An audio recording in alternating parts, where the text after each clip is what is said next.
왜요? 뭐 힘드신 일이 있으십니까? 아, 근데 한번 여러분들이 한 뭐 20년, 30년, 40년 이렇게 전으로 돌아가서 예전에 여고생이었을 때 생각해 보세요. 그렇잖아요? 그때서부터 훅 시간이 지났잖아요. 그죠? 어떻게 지나왔을지도 모를 정도로. 예. 아이들도 똑같은 거죠. 그러다가 어느 순간에 훌쩍 커 있는 거죠. 뭐. 그렇잖아요. 그러면서 그 아이에게 추억을 하나 남겨줄 수 있죠. 너 몇 살 때 엄마가 이걸 땄단다. 뭐 이런 거. 그렇죠. 그거를 얘기해 줄 수가 있죠. 참 예전에 학창 시절에 지금과 같이 이렇게 좀 공부에 좀 매진을 했으면 그렇잖아요. 아, 서울대요? 아, 그러면 인생이 달라지나요? 아, 그래요? 그러면 지금의 박한 양반하고의 어떤 그런 게 또 잘 달라질 수도 있었다는 얘기군요.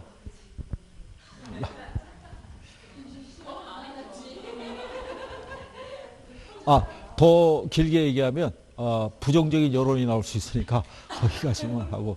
아니 그러니까 금방이에요. 지금 이렇게 공부하시면서 나름 스트레스 받고 하는 것도 지나간다고요.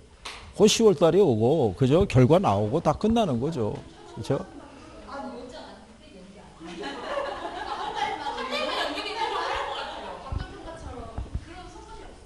자, 예, 제가 그걸 결정할 수 있는 권한도 없고, 그리고 원래 간평사 시험은 매년 한 3월 달쯤에 1차가 있었어요.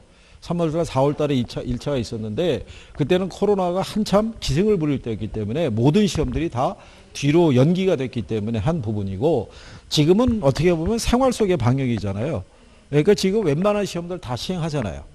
공무원 시험도 보고 다 시험을 보는데 중개사 시험이라고 안 본다는 거는 있을 수가 없죠. 그리고 10월 달이잖아요. 그죠? 그 사이에 만약에 10월 달에 뭔가가 더 9월 달쯤에 뭐가 확대가 돼가지고 예, 아주 뭐 리스크가 크다 이러면 모를까. 이런 상태면 다 본다고 봐야죠. 그죠? 다만 이제 이렇게 가겠죠. 반에서 보는 학생, 수험생의 숫자를 줄이겠죠. 원래 한 25명 선으로 간다 그러면 그게 한 15명 수준으로 해서 간격을 확실하게 떨어뜨릴 거라고요. 이렇게. 우리가 컨닝을 통해서 뭔가 바라기보다는 우리 실력으로도 충분히 가능하다라는 그런 자신감을 가지세요. 그죠? 자, 우리 이 정책론에 가면 부동산 정책의 의미, 기능이라는 게 있고요. 토지 정책이 있고요. 그 다음에 주택 정책이 있고요. 그 다음에 조세 정책이 있죠. 각각 한 문항 정도씩의 비중이 있고요. 이게 정책이라는 게 결국 정부가 개입을 한다는 얘기죠. 요 기능이라는 게 역할이에요. 일정한 역할을 수행하기 위해서 개입을 할 때 그중에 한 가지가 뭐가 있냐면 저소득층의 주거 수준을 개선해 주는 것 있죠. 그 다음에 소득 재분배 있죠. 뭐 이런 거. 그 다음에 시장의 실패를 뭐 하기 위해서? 수정하기 위해서. 개입을 하는 거죠. 그럴 때 이제 여러분들이 보시면 시장 실패의 원인이 있죠. 몇 가지 있었어요. 시장 실패 원인. 네 가지라고 불렀는데 선생의 반응이 없으면 하나 더 붙여보는 거예요. 5가지. 그 5가지 있었어요. 그 5가지 중에 공공재하고 외부 효과 있죠. 예, 걔네들을 중심으로 정리하셔야겠고. 그죠? 그러면 토지 정책을 가게 되면 토지 정책의 대표적인 목적이 뭐냐면 시장에서 발생하는 부예비 효과 있죠. 예, 이거를 조정하기 위해서 지역지구제 써요. 그 다음에 공공재로서의 토지를 비축하기 위해서 토지 비축제도 있죠. 즉 토지은행제도 있죠. 예, 이거를 사용을 해요. 그렇죠? 예. 그 다음에 이제 주택 정책을 들어가면 저소득층의 주거 수준을 개선하기 위해서 임대주택 정책이라고 쓰죠. 그죠?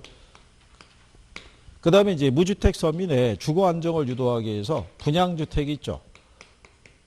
그래서 여기서는 임대료 규제, 보조, 그 다음에 공공임대주택 이런 거 쓰고요. 여기서 이제 분양가 상한제 이런 게 적용이 되죠. 그 다음에 이제 조세 정책에서는 조세의 전가와 귀착이 있죠. 그 다음에 용어상에서 보면은 양도세의 동결 효과 있죠. 그 다음에 헨리 조지의 토지 단일세 있죠. 예, 뭐 이런 것 등에 대해서 용어 정리가 좀 돼 있어야 되고, 그 다음에 정부의 새로운 정책이 있죠. 이게 지금 아까 말씀드린 대로 임대주택에 관한 세 가지 법이 있죠. 예, 그게 만약에 도입이 되면 그럼 무조건 정리해야 되고요. 예. 그렇지 않으면 이제 다음 연도에 이제 수험생들이 그거를 이제 정리해야 될 거고, 뭐 그런 차이죠. 그러니까 새로운 이슈가 되는 정책에 들어오면 그건 정리를 해줘야 돼요. 시험에서 인용을 해주니까. 그렇잖아요. 그래서 새로 그런 용어들이 또 나올 수 있어요, 없어요? 그래서 지금 뭐 이런 거 있잖아요. 조정 대상 지역이 있죠. 예. 그래 놓고 얘가 투기 과열지구로 지정이 됐다가 얘가 투기지구로 중복 지정이 또 될 수 있어요, 없어요? 있죠. 그럴수록 LTV가 10%씩 떨어진다고요. 그러니까 융자를 받을 수 있는 규모가 어떻게 돼요? 점점 줄어드는 경우죠. 그러면 이제 갑자기 저런 용어들이 들어올 수 있는 거예요. 들어올 때 우리가 알고 있는 지문이 아니라, 그렇잖아요. 예. 그래서 그런 것들까지도 나중에 여러분들이 문제로 다 해보실 거예요. 뭐 할 때? 동형 모의고사 할 때. 그러면 여기에 관련된 것들이 문제로 다 풀어보게 돼 있어요. 그 중에 선생님이 봤을 때는 얘들은 꼭 알고 들어갈 때 싶으면은 1, 2, 3, 4회 동형 모의고사를 볼 때 매 회차마다 문제가 들어가는 애들이 있어요. 그럼 걔들은 반드시 숙지해야 된다는 얘기예요. 그렇죠? 예. 그래서 어떤 유형이 나와도 60점 맞을 수 있으면 되죠. 맞아. 그리고 근데 중요한 거는 여러분들이 어떻게 하든 간에 올해 시험에서 내가 꼭 돼야겠다라는 강한 어떤 의지라든가 절박한 심정이 있으면은 될 수 있어요. 그죠? 근데 가다가 타협을 하셔가지고 그래도 해야지 못하겠어요. 그죠? 아, 의욕은 충만하나? 예, 답을 찾기는 힘들다. 뭐, 예? 아, 그거는 중요한 거예요. 이 공부가 체력 싸움이에요. 체력이 떨어지면 집중력이 떨어져요. 예, 그러면서 효율성이 떨어지는 거예요. 근데 나중에 여러분들이 시험장에 가시면 이 집중력 싸움인데 체력 소모가 엄청 커요. 1교시 끝나면. 예, 민법하고 학교론 푸는 과정에서 체력 소모가 심해서 쉬는 시간을 지금 주잖아요. 옛날에는 그냥 1교시 끝나고 약간 30분 쉬었다 바로 2교시 들어갔는데 지금은 어느 정도는 텀을 두잖아요. 1교시 또 2차에 가서 1교시, 2교시로 또 나눠지니까. 그죠? 그나마 조금 난 편이죠. 그래서 하여간 1교시 끝나고 2교시 2차 보기 전에 텀이 있거든요. 예, 그때 하여간 뭐 식사를 하실 때는 예, 칼로리 높은 것 있죠. 예, 그걸로 드시는 게 좋아요. 뭐 밥 이런 거 싸갖고 하지 마시고 김밥 이런 거 하지 마시고 그죠? 견과류라든가 뭐 바나나라든가 왜 고칼로리 뭐 그런 것도 있죠. 열량 높은 거. 예. 이게 공복만 좀 메꿔주면 되죠. 그렇지 않아요? 예, 거기서 배부르게 먹는다는 거는 있을 수가 없어요. 예전에 어느 분이 이 손이 크신 분 있죠? 손이 크신 분이 같이 공부한 사람들 먹이겠다고 바리바리 싸갖고 와서 이 찬압 이런 데다가 김밥에 뭐 유부초밥에 뭐 각종 나물에다가 전까지 붙여가지고 뭐 불고기 막 이래가지고 학교 그 운동장 한 켠에서 완전히 무슨 뭐 운동에 나온 것도 아니고 그렇게 드시게 되면 오히려 탈날 수 있어요. 그죠? 그러니까 이제 그런 거는 나중에 우리가 10월 달이 되면 주의사항을 얘기해 드려요. 시험장에 갈 때 이런 거 주의하시라고. 그죠? 7월이 안 올 것 같지만 벌써 왔잖아요. 그거 벌써 다 가고 있잖아요. 그죠? 예?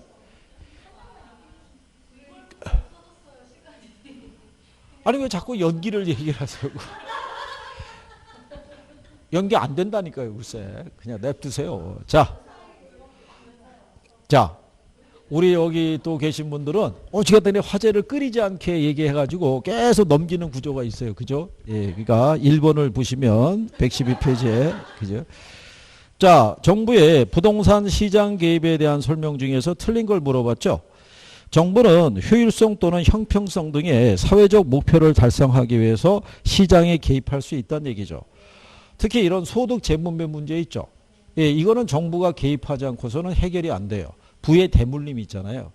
이번에도 정부가 다주택자에 대해서 중과세를 하겠다고 하니까 이 양반들이 결국은 매각을 하거나 아니면 증여를 하거나 둘 중에 하나인데, 증여를 하는 것도 다주택자의 매각으로 보고 양도세를 중과세 하겠다 이렇게 나가는 거죠. 이게 가급적이면 팔아라 이쪽으로 유도하는데 그게 또 쉽지 않죠. 예, 어쨌든 그런 내용이고요.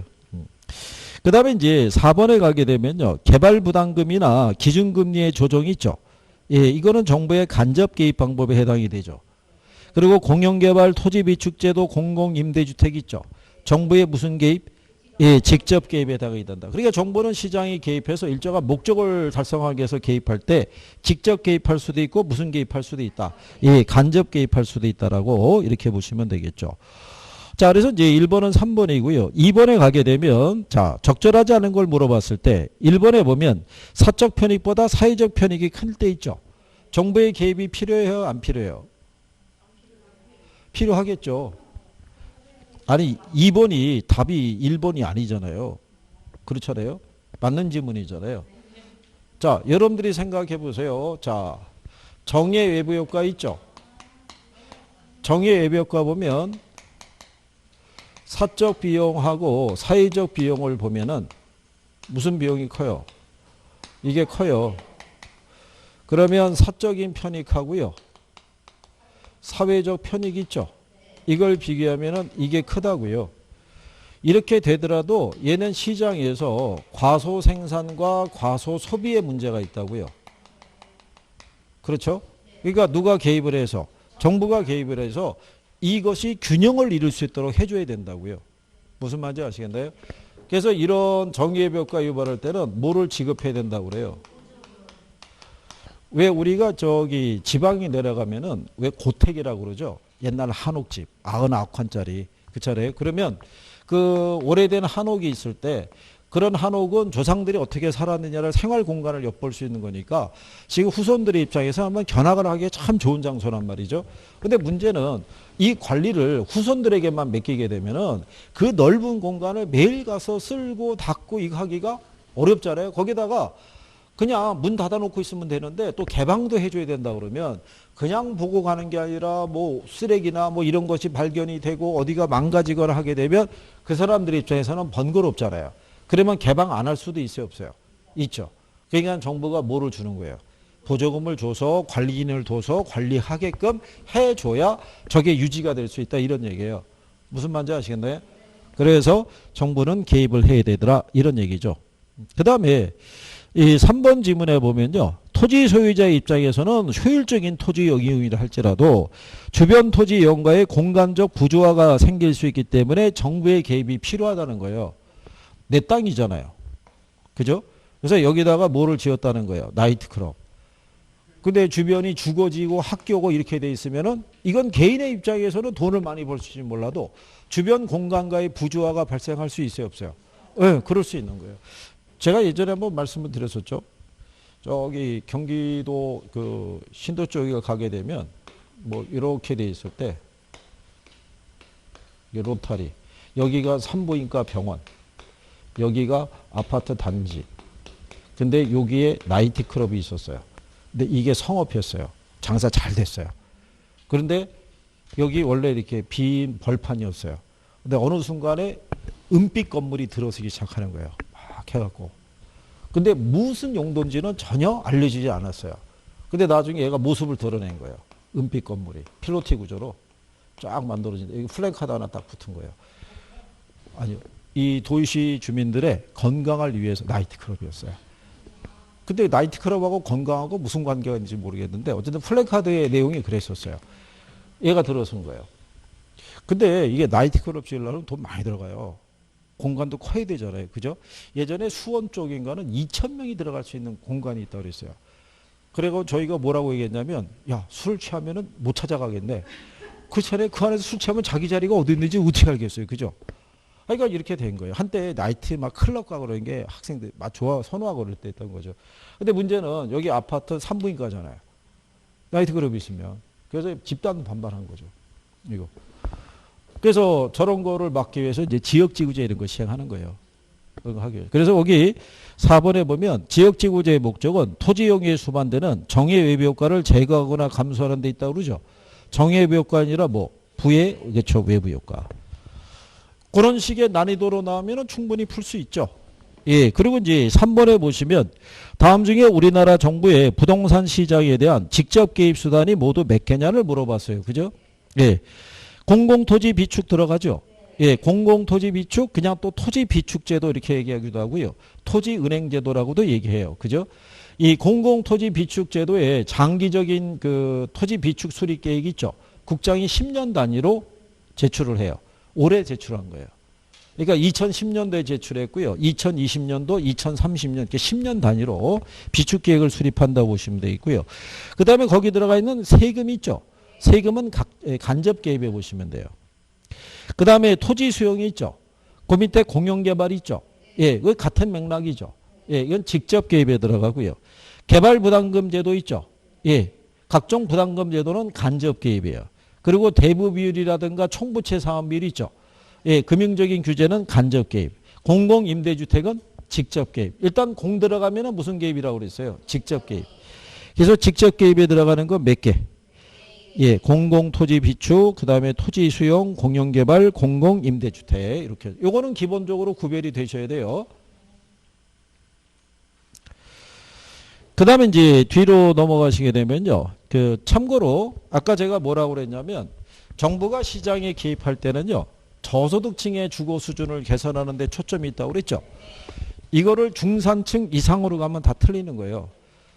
왜냐하면 중산층 이상은 구매력이 있기 때문에 안에서 자기들이 조율할 수 있어요. 무슨 말인지 아시겠죠? 그래서 뒤에 4번 문제에 가보시면은 정부의 부동산 시장 개입에 관한 설명 중에서 틀린 걸 물어봤을 때요. 자, 거기 보시면 2번 지문에 소득 재분배, 주거복지의 증진 등 사회적인 목표를 달성하기 위해서 개입할 수도 있고요. 부의 외부 효과가 발생할 때 세금 부과나 규제 등을 통해 자원 배분의 비효율성을 감소시킬 수 있다라고 얘기하죠. 근데 5번에 가면 중산층 이상의 주택 소유에 부응하기 위해서 최저 주거 기준을 설정해서 운영할 수 있다는 게 틀린 거예요. 중산층이 아니라 저소득층. 저소득층들은 말 그대로 욕구는 있는 사람들이에요. 주거에 관한. 욕구는 있지만 뭐가 떨어져요. 구매력이 떨어진다고 그래요. 그래서 그거를 보존해 주기 위해서 공공임대주택이 있죠. 예, 이거를 많이 공급해야 돼요. 지금 그 현실적으로 이런 얘기예요. 지금 우리나라 공급이 부족하다고 그러잖아요. 부족하다고 얘기했을 때 일단 주택 보급률은 102%인가 그래요. 가구당 공급된 주택 수는 더 많다고요. 많은데 다주택자 때문에 이제 그게 안 된다는 거죠. 그래서 공급이 부족하다고 그랬을 때 임대주택을 많이 공급해 줘야 돼요. 이게 그 강남에 뭐 용적률을 높여주고 그런 것 있죠. 차라리 강남은 냅두는 거예요. 그들만의 세상이라고 보고 냅두는 거예요. 자기들끼리 30억이 됐든 50억이 됐든 알아서들 하라 이런 얘기죠. 대신에 그만큼 세금 많이 매기면 될 거 아니에요. 그렇죠? 굳이 거기에다가 공급을 더 많이 하거나 할 필요는 없다라고 봐요. 그리고 이제 국민들의 인식을 바꿔주는 쪽으로 홍보를 하는 거예요. 소유 개념이 아니라 이용 개념이라고. 지금 얘는 바뀌어가고 있어요. 자동차는 옛날에 우리나라가 어떤 거였냐면 집은 작은 거 살아도 차는 큰 거 타야 된다 뭐 이런 거였다고요.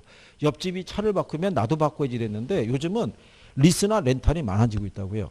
예전에는 왜 그 허넘버, 하남버 뭐 이런 것도 있죠.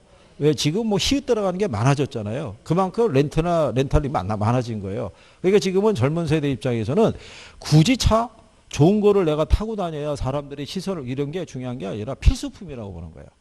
차 자체가. 그게 혹시 비용이 적게 든다 이렇게 보는 거죠. 근데 우리나라는 지금 인식이 집이 있어야 된다라는 인식이고 집이 있으면은 뭐가 좋으냐면 자산가치 증식이 빠르거든요. 그렇잖아요. 그래서 지금 자꾸 나오는 게 똘똘한 거 한 채 있으면 된다. 높으신 양반들이 자꾸 그렇게 입증을 하니까. 근데 이렇게 가게 되면 나중에 몇몇 가구를 제외하고 대다수의 중산층에서는 집을 소유하기 힘들어져요. 그렇잖아요. 그럼 여러분도 생각해 보세요. 이 도시에서 집값이 많이 올라갔잖아요. 그죠? 기분은 업이 된 거 아니에요. 근데 이 집을 팔고 이사 간다고 생각해 보세요. 이 레벨 이상은 못 가요. 그냥 이 안에서 움직이는데 그러면은 이사도 많이 못 다니는 게 이사 비용이 더 많이 들어가요. 그렇지 않겠어요? 세금 내야 돼, 뭐 내야 돼, 이것저것 경비 따지게 되면 오히려 이거보다 규모를 줄여서 가야 되는 문제가 발생하고요. 집은 한 채밖에 없는데 아이가 2명이면 어떡할 거예요? 그렇잖아요. 근데 문제는 나도 노후를 대비해야 되잖아요. 이 집을 담보로 해서 연금 받아서 써야 되는데 그러면 우리 아이들은 앞으로 평생 집을 소유하기는 어렵다는 얘기잖아요. 그러니까 차라리 인식을 바꿔서 임대주택에 사는 것도 괜찮다라고 인식을 해줘야 되고 주택을 갖고 사람을 차별하지 않는 게 필요해요. 그러니까 인식이 바뀌어야 돼요. 기본적으로. 그게 하루 이틀에 되는 게 아니죠. 그러니까 지금서부터 출발해야지 가능하겠죠. 자, 그 다음에 5번에 가시게 되면 현재 우리나라에서 시행되고 있는 제도 있죠. 예, 요즘 이런 패턴이 좀 나와요. 가끔 한 번씩. 거기 보면 부장가 상한제. 예, 시행이 되고 있죠. 종합부동산세. 예, 시행하고 있죠. 토지인행제도. 시행하고 있죠. 예. 그 다음에 실거래가 신고제. 토지초과 이득세제. 얘는 없어진 거죠. 예, 그러면 현재 우리나라에서 시행되고 있는 건 4개죠. 근데 요 실거래가 신고 있죠. 요게 바뀐 거죠. 며칠 이내. 예, 그래서 여기 해설에 가면 나와 있죠. 부동산 거래의 신고라고 그래서 거래계약의 체결일부터 며칠 이내, 30일 이내. 그래서 이게 그 일반 주택을 부동산을 얘기하는데 우리가 이번에 왜 그 임대차 3법이 있잖아요. 거기 가면은 임대차 계약을 체결하더라도 전월세 계약을 체결하더라도 실거래가로 신고하도록 하는 것도 들어가 있어요. 그거. 그러면 아마 이 기준일 거예요. 30일 이내 했을 때 임차자가 할 수도 있고 집주인이 할 수도 있고 아니면 중개사가 하든가 뭘 갖다가 이렇게 대입을 해서 하겠죠. 그러니까 나오면 시행이 10월 31일 이전에 시행이 되면 발표가 나오면 봐야 돼요. 그죠? 예. 그래서 그렇게. 그 다음에 자, 여러분들이 시장 실패 원인이 있죠. 몇 가지 있다고 그랬어요. 뭐 있어요?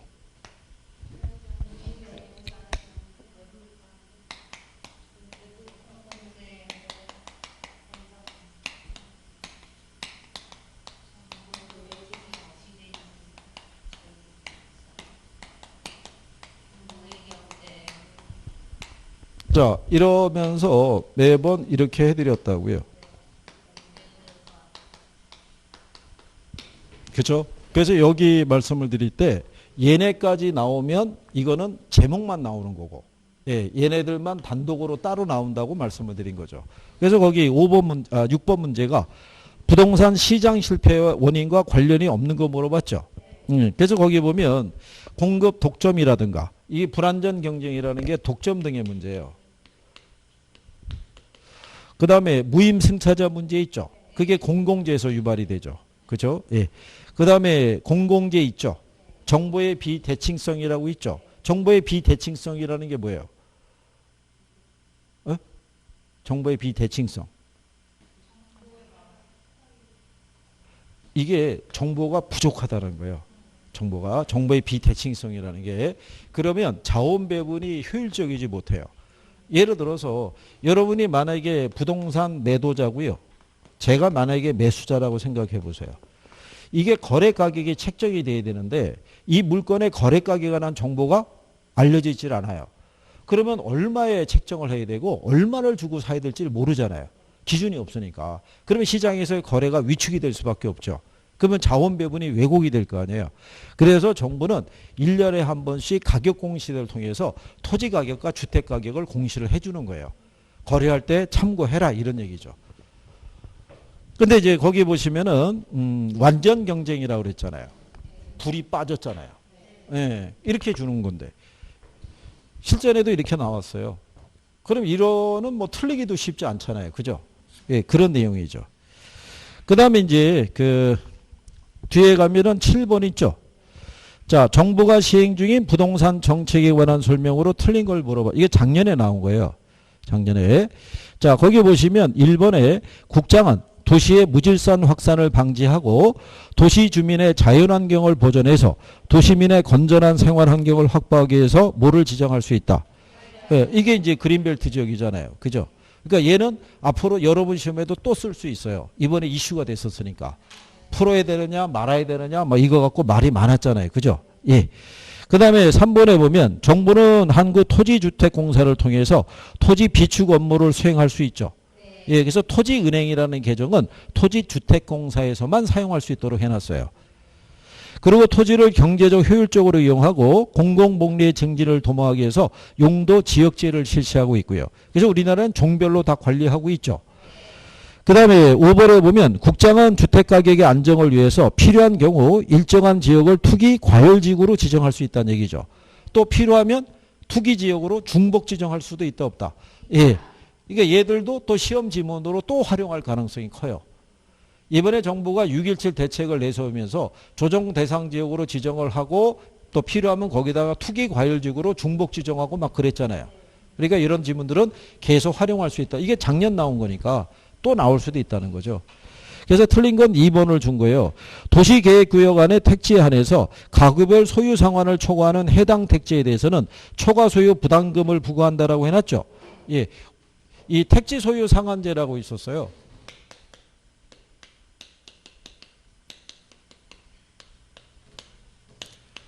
이건 없어졌다고요. 택지 소유 상한제는 그 예전에 그 토지 공개념에 관한 3가지 법안이 있었어요. 그 안에 보게 되면 이 서울을 비롯한 6대 도시 있죠. 6대 도시에서는 개인이 소유할 수 있는 택지를 200평 이내로 제한했다고요. 그래서 만약에 200평 이상을 초과 소유하게 되면 초과 소유 부담금식 개념으로 토지 초과 이득세제를 부과했다고요. 그러다 이게 없어진 거예요. 그러니까 지금은 시행이 되고 있다, 안 되고 있다. 안 되고 있는데, 근데 지금 정부가 강남에 4개 지역이 있죠. 예, 거기를 토지거래 허가구역으로 묶어버렸잖아요. 근데 그게 제목이 토지거래지 안에 있는 모든 부동산 거래가 다 제약이 있는 거죠. 허가를 받지 못하면 매매가 안 이루어지는 거 아니에요. 그렇죠? 예, 그래서 근래 나오는 어떤 이제 그런 표현, 재건축 초과이익 환수제 뭐 이런 것들이 있죠. 예, 그런 용어들도 다 이제 여러분들이 문제로 다 접하시게 돼요. 익숙하게. 그죠? 그러면 이제 풀어갈 수 있죠. 그죠? 예. 자, 그 다음에 이제, 그래서 이제 7번은 2번이 틀렸고요.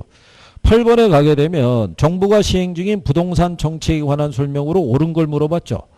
1번에 보면 부동산 가격 공시 제도에 따라 부동산 가격 공시에 관한 법령상 시장군수구청장은 공동주택 가격을 공시하기 위해서 국장의 의견을 들어야 된다 했으니까 틀렸죠.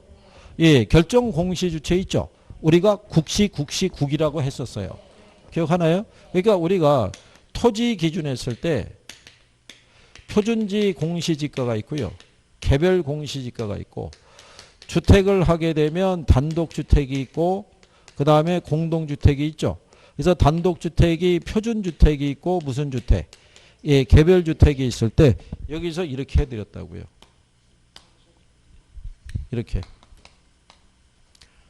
그러면 여러분들이 보시면 5개잖아요. 배열만 할 수 있으시죠. 그래서 개에 들어간 애들만 시라고 그랬다고요. 그죠? 근데 시장군수구청장이 공동주택 가격을 공시한다는 건 틀리죠. 그건 누가? 국장이.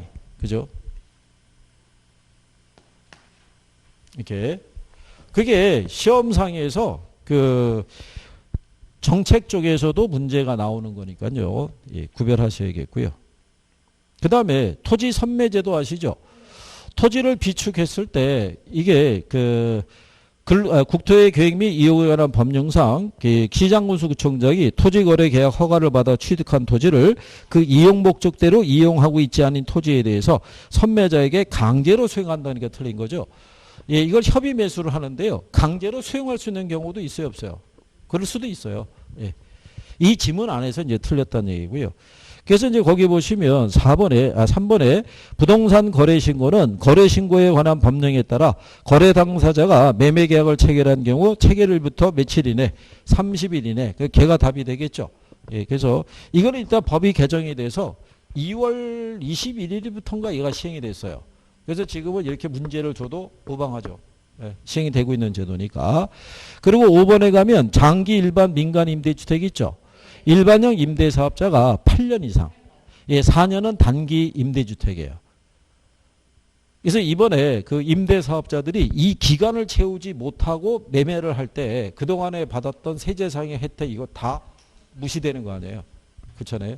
근데 이번에 저기 뭐예요. 기사에서 봤는데 어느 연예인이 한 10년 보유했대요. 그래서 임대사업자로 등록했대요.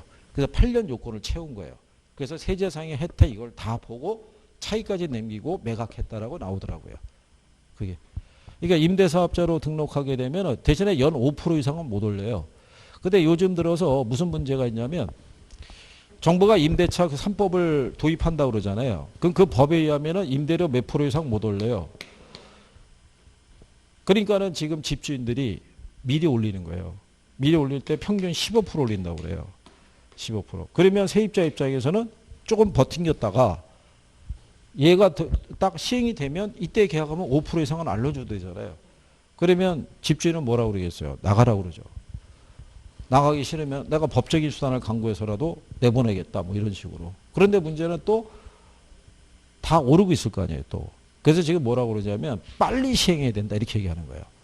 법을 빨리 통과시켜서 빨리 시행을 해야지 그런 분쟁이 사라질 게 아니냐라고 얘기하는 거예요. 그래서 속도를 내야 된다라고 얘기하는데 그래서 그게 기사로 뜨는 걸 보고 약간 불안했던 거예요. 여러분 시험 보고 난 다음에 시행이 돼야 되는데 그죠? 이제 저 입장에서는 그죠? 세입자 입장에서는 당연히 늦게 시행이 빠르게 시행이 되는 게 좋은데 예, 그래서 그냥 다 이게 다 틀리다는 얘기죠. 예, 그렇게 뭐 인식하시면 되겠죠. 예. 그 다음에 이제 거기 보시면 9번에 부동산 정책에 관한 설명으로 틀린 걸 물어봤죠. 그래서 1번에 보면 정부는 국민이 보다 인간다운 생활을 영위하게 하기 위해서 필요한 최저 주거 기준을 두고 있다라고 보시면 되겠고요. 예, 그 다음에 이제 3번에 보면 국가는 공공기관의 개발 사업 등으로 인해서 토지 소유자의 노력과 관계없이 정상 지가 상승분을 초과해서 개발 이익이 발생할 때 있죠. 이걸 개발 부담금으로 회수할 수 있다는 거예요. 게다가 거기 5번에 보면 임대주택의 건설 공급은 정부가 부동산 시장에 간접적으로 개입하는 방법이다. 그랬으니까 틀렸다는 얘기죠. 무슨 개입이다? 직접 개입에 해당하는 방법이다. 이렇게 보시면 되겠죠. 그 다음에 이제 뒤로 넘어가셔갖고요. 10번에 보시게 되면 시장 실패에 대한 설명 중에서 옳은 것을 물어봤죠.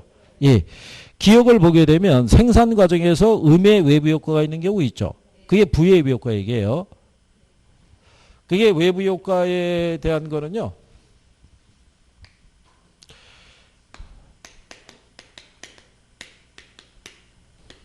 만약에 정의 외부 효과 있죠.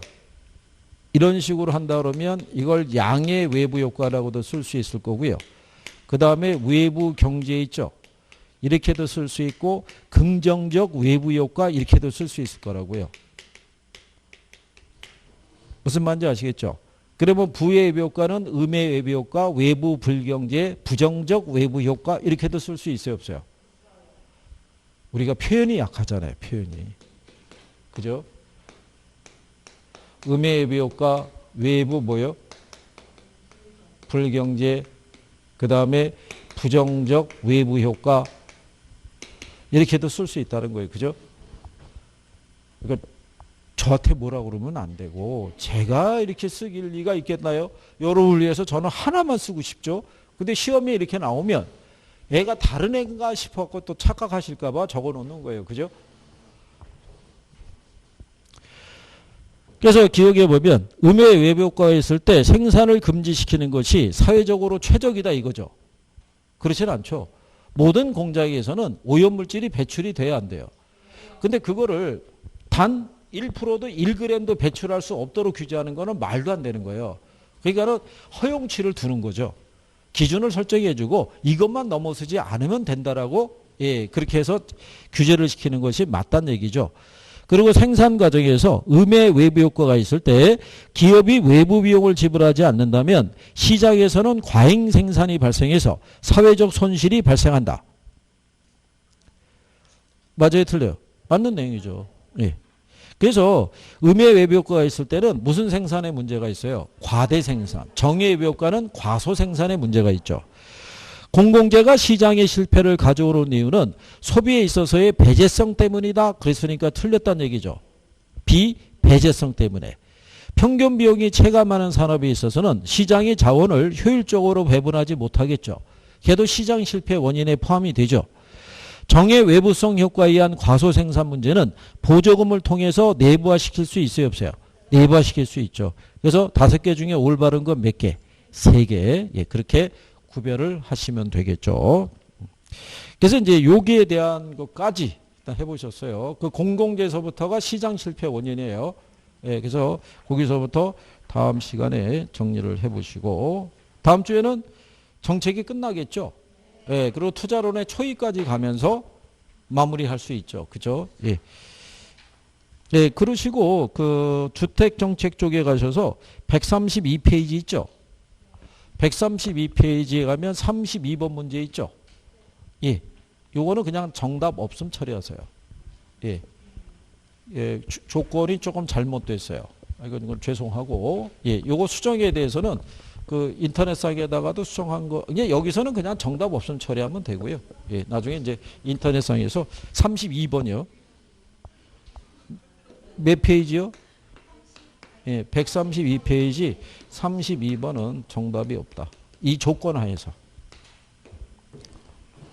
그렇게 정리하시면 되겠고. 자, 우리가 저기 다음 주에 와서 이제 수업을 하게 되면 7월이 이제 가는 거죠. 예, 그리고 이제 8월 달 첫 주는 휴가기 때문에 못 보고, 예, 그 다음 주에 이제 또 다시 만나서 또 씩씩하게 하면 되는 거예요. 그죠? 뭐, 제가, 예? 근데 참 희한하죠. 평상시에 공부 말도 안 들으신 분들이 요거는 또 칼같이 지키시는군요. 투자론까지 풀어오세요. 투자론. 예, 투자론까지. 예, 그래요. 자, 어쨌든 예, 한 주 건강하게 잘 보내시고 다음 주에 뵙겠습니다. 고생했습니다. 수고하셨습니다.